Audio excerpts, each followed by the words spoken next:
Hey guys, it's me Sam and welcome to the first of many conspiracy theories I'm going to be bringing to you. I've been asked to start doing these by Mama Fletch. She thought it'd be something that I would be good at doing, and she's probably right. I'm not going to deny that. So yeah, let's begin. Okay, so this conspiracy theory is going to be all about what happened to Amelia Earhart. Okay, well, firstly, in case you don't know who Amelia Earhart was, she was an American aviation pioneer and was the first female aviator to fly solo across the Atlantic Ocean. Sadly, almost 81 years ago, she disappeared, and her fate remains one of aviation's greatest unsolved mysteries. Amelia was born on July the 24th, 1897 to Edwin and Amy Earhart in Atchison, Kansas. She was the oldest of their two daughters and lived a very happy life as a tomboy where she enjoyed playing sports.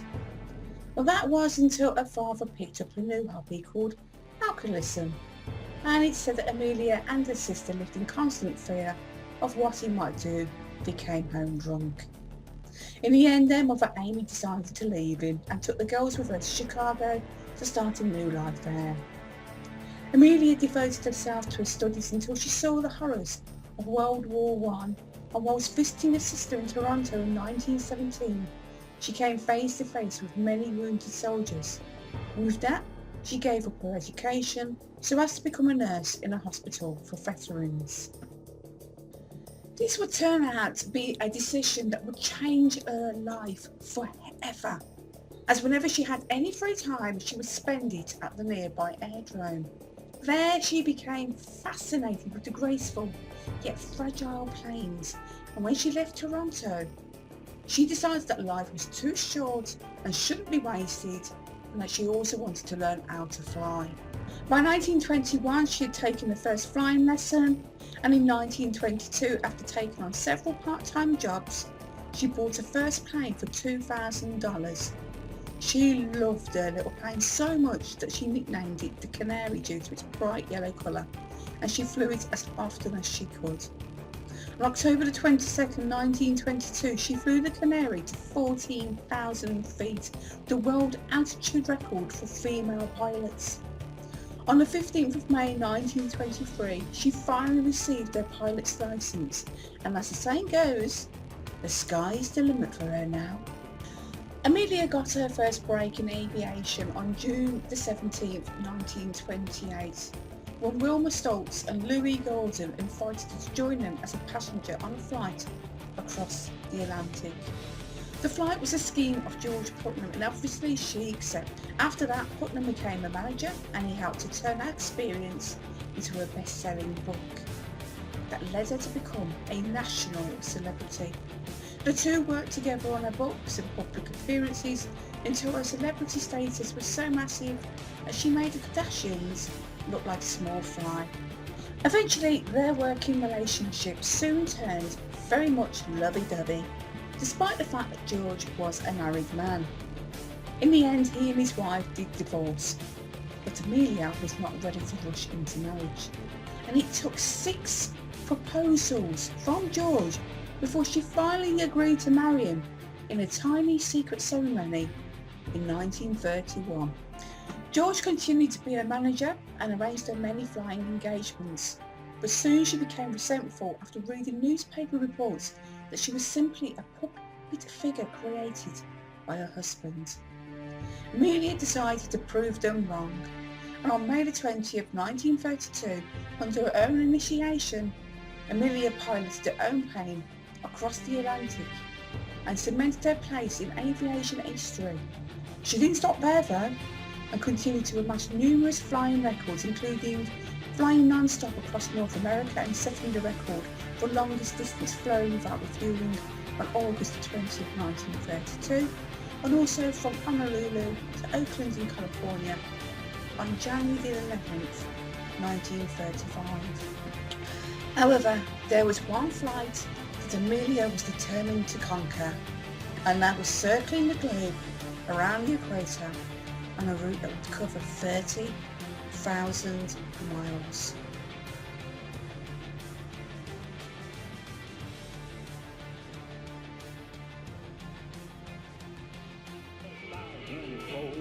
Why? 'Cause I've got shoes with wings on, and living has no strings on. I put those magic things on, and I go flying with them, and the town's full of rhythm, and the world in rhyme.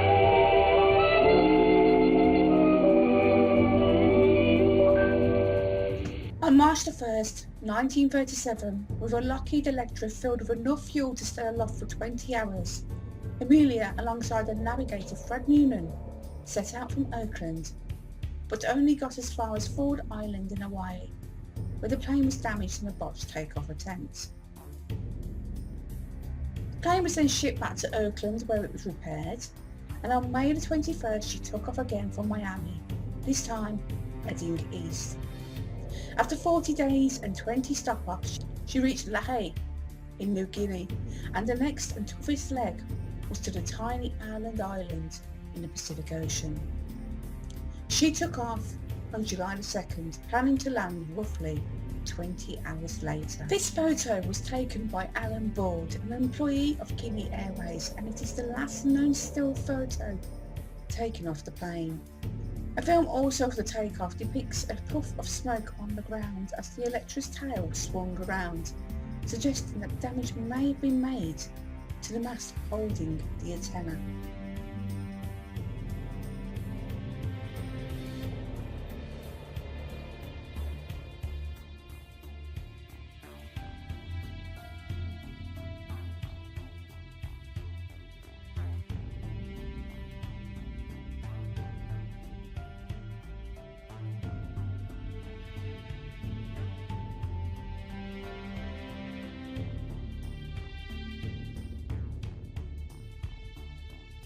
The schedule for Amelia to communicate with Harry Balfour back in New Guinea once every hour fell apart, but eventually at 2:18 p.m, Earhart's transmissions, which had previously been blocked, were finally received by Balfour.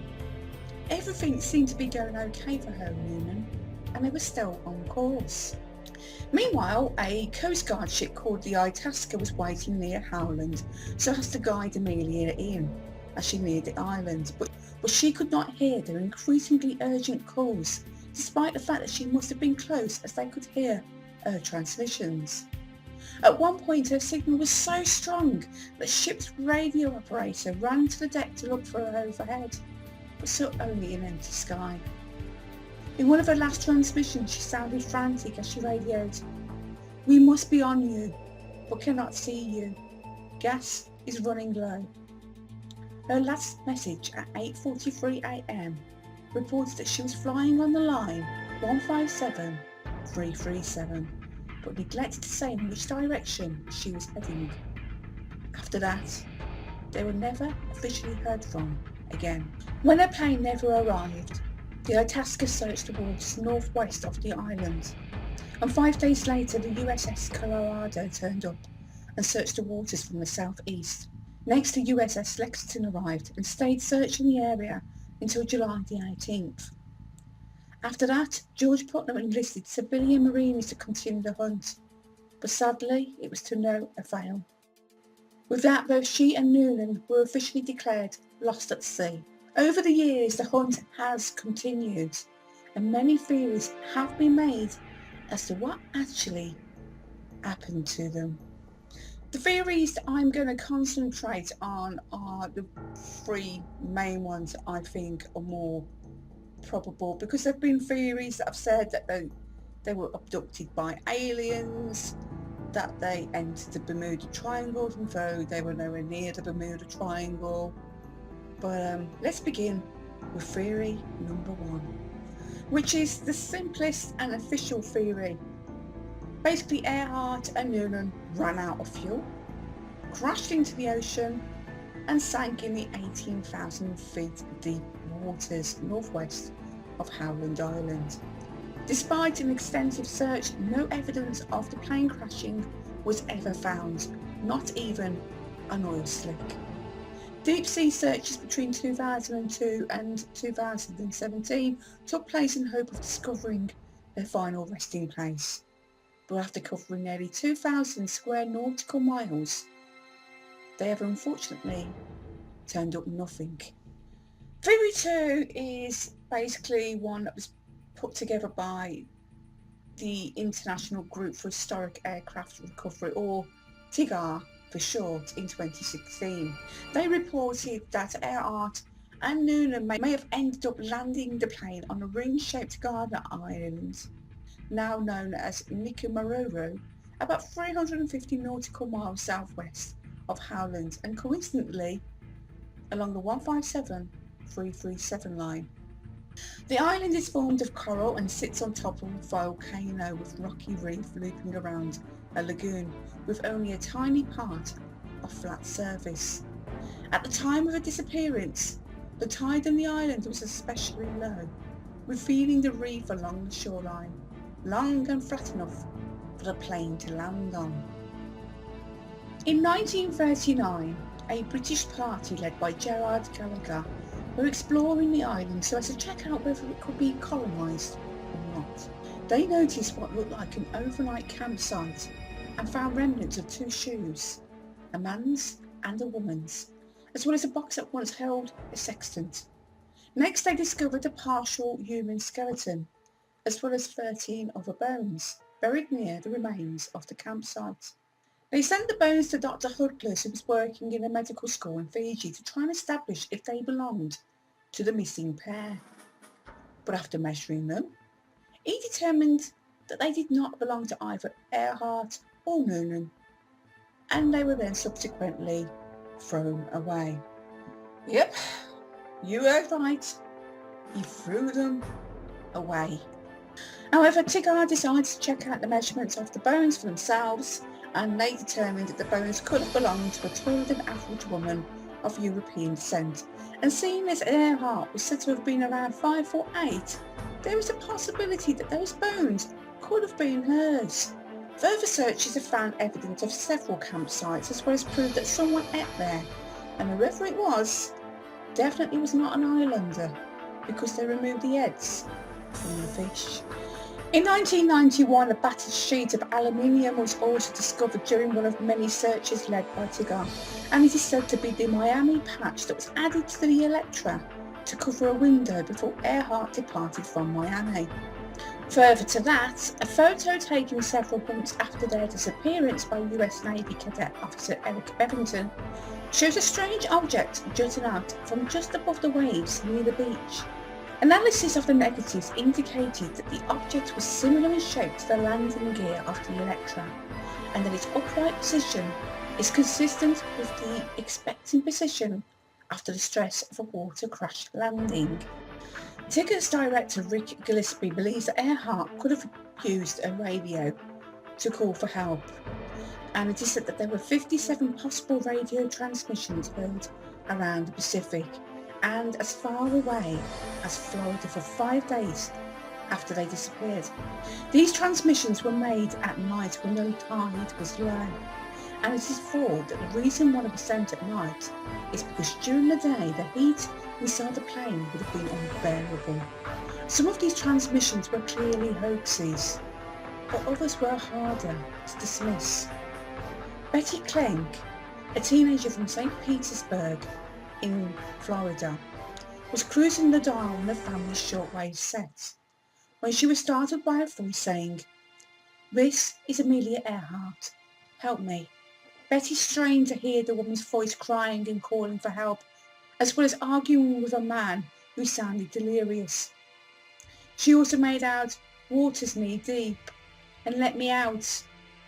But as the weak signal faded in and out over 3 hours, Betty copied down everything she heard in a notebook, then showed it to her father, who then reported it to the local Coast Guard, who didn't take the claim serious. There is only one problem with this theory, and that is that Navy planes searched the 4-mile-long island on July the 9th and found nothing. It has been argued that sometime between July 7th and 9th, A storm blew the Electra off the reef and it either sank in the deeper waters or broke up in the surf, thus leaving the pair as castaways, just like Tom Hanks, but without the volleyball. So what became of Earhart and Noonan? Rick Gillespie believes that Earhart and Noonan were eaten by the giant coconut crabs that live on the islands. Now, if you're not familiar with these crabs, here is what you need to know. They are terrifying. They are so terrifying that if Godzilla was real, even he would have had nightmares about them. They can grow to the size of 3 feet long, which is about the size of a small dog, and the force of their claws is roughly equivalent to the force of a lion's jaws. Researchers once left a pig carcass lying around to see just what the crabs would do to it, and they ate it, and then they scattered the bones. It doesn't take a genius to work out what would have happened if they'd come across a dead or dying Earhart and Noonan. And finally we have Theory 3, which was Earhart and Noonan headed north to the Japanese-controlled Marshall Islands after not being able to find Howland. Now, this theory first surfaced in the 1960s when the islanders claimed that they had seen the plane land, and both Earhart and Noonan being held in custody. It is thought that the Japanese believed that they were spies or had seen something that they shouldn't have done, imprisoned them in Saipan and eventually killed them. There have been some that believe that Earhart was indeed a spy and had been hired by President Roosevelt to spy on the Japanese. After making a detour to perform said task, the Japanese shot her plane down over the Marshall Islands, where she was taken prisoner, and the rest is history, or so they think. Thomas Devine, a sergeant in the American Army, claims that in July 1944 he met a group of US Marines on the island of Saipan, guarding an hangar containing the Electra. He claims that it was the Americans who destroyed the plane. In 2015, 2 metal fragments were found and are believed to have come from the plane, which further proved his theory. In the 1970 book Amelia Earhart Lives by Joe Class, he claims that Earhart survived being held prisoner by the Japanese, and after the end of World War II in 1945, she was rescued by US forces. Now, instead of being welcomed home by her fans, instead she decided to change her name to Irene Cragmile, become a banker in New Jersey, where she met and married Guy Bolam. Now, this kind of upset the real Irene Bolam, so much so that she decided to sue Class and his publisher. The book was withdrawn from the market, but the theory refused to disappear. Irene Bolam died in 1992, allowing others to revive the theory without fear of retribution. However, a new discovery in 2017 looked like it had finally shed light on the mystery when retired federal agent Les Kinney, who had spent years trying to unravel the mystery of Earhart's disappearance, found an unclassified photo in a box from the Office of Naval Intelligence at the National Archives. The photo was taken at Jillary Harbour in the Marshall Islands shortly before 1943, when the harbour was heavily bombed. Kinney believes that the short-haired woman with her back to the camera is Earhart, while the man with a sharply receding hairline is Noonan. The plane seen on the barge in the background is the famed Lockheed Electra, and the ship towing the barge is the Japanese vessel Koshimasu, which is said to have rescued Earhart and Noonan. The photo was then analysed by several experts who were very optimistic that the 2 white individuals seen in the photo are indeed Earhart and Noonan. So it appeared that it finally been proven what had happened to them. But then the big nail in the coffin came with this theory, because a couple of weeks later, a Japanese history blogger proved that the photo was featured in a travel book published 2 years before Earhart's flight. As well as that, skeptics have also stated that there was no way that Amelia had enough fuel to get them to the Marshall Islands, and that they would simply have crashed into the sea. Whatever did happen to Amelia Earhart and Fred Noonan may remain a mystery, But without a shadow of doubt, Amelia will always be one of the most inspirational women in history. She was to hold the headlines for almost 10 years. Here at the height of her fame, she arrives at New York City Hall, America's top woman pilot, a woman who asked no quarter in competing in the world of men. What do you think happened to Amelia Earhart and Fred Noonan? If you have any thoughts, let me know in the comments down below. Would love to hear them. And that's it for today. Thank you very much for watching. I hope you've enjoyed it. It's been great doing this. I've got so many others planned. My brain's buzzing right now, guys. It really, really is. I will be back later on in the week with this week's ghost story and hopefully a shopping haul. And as usual on Sundays, I will do my weekly catch-up video. I would just like to say very quickly though, guys, thank you so much for your love and support over the last few days in regards to what I talked about in my last weekly catch-up. Yep, life's shite. I'm not going to deny it, but keeping the chin up, keeping a smile on the face, everything is going to be good. I need to stay positive. Anyway, if you enjoyed the video, don't forget to give it a thumbs up. If you're new to watching my videos and you'd like to see more conspiracy theories, ghost stories, shopping hauls, you name it, I do it. Hit that subscribe button, go check out my channel and feast on the many videos that I have done. I will see you very, very soon. Until then, you take good care of yourselves, and for now, I am gone.